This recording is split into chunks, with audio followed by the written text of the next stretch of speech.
For setting up either split squat, it's really important we start with the feet hip distance apart. If you step back and your stance is too narrow, you are setting yourself up for failure. You're not going to feel stable in that position. So start with the feet hip distance apart, toes pointing forward, and take a big step back, maintaining that hip distance between the feet. I actually want you to think about your feet because they are your physical root, your physical foundation in this exercise. So I want you to actively drive your front foot down into the floor more. I really want you to feel the bottom of your foot connecting to the floor. And you want to find 3 points. So ball the big toe, ball the little toe and the heel.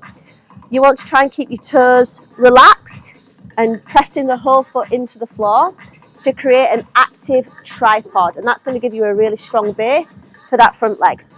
On the back leg, we want to make sure that our foot isn't rolling out towards the little toe. So you want to stack the heel right over the middle of the foot. And if I was looking at your split squat from the back, that's what I would want to see, a nice stacked foot at the back. So if I was going to do a glute dominant variation of a split squat, all the same things would apply, and I would just hinge forward from my hips. And I still want to maintain the stack from the rib cage to pelvis. So as I load down, I don't want to lose that stack and load into the lower back, because that actually takes emphasis off the glutes. So I still want to maintain that stack, and I'm going to load my centre of mass straight down and then drive through the floor, through the feet to come back up.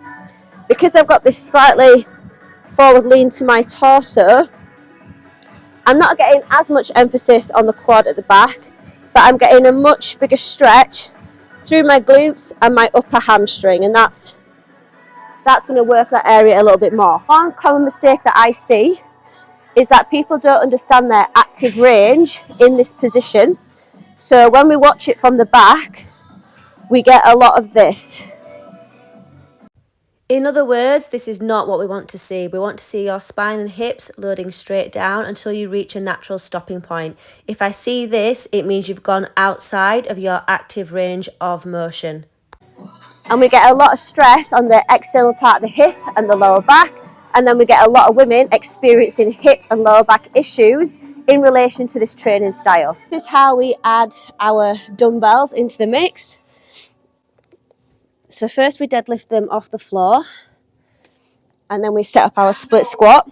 If I'm doing a forward leaning torso, this arm in particular is more likely to swing away. So I might have to work a bit harder to keep those dumbbells squeezed into the side of my body, and that'll get more challenging as they get heavier. Same thing, so my arms are squeezed into the side of my body, loading my centre of mass straight down, driving through the feet, through the floor, to come back up.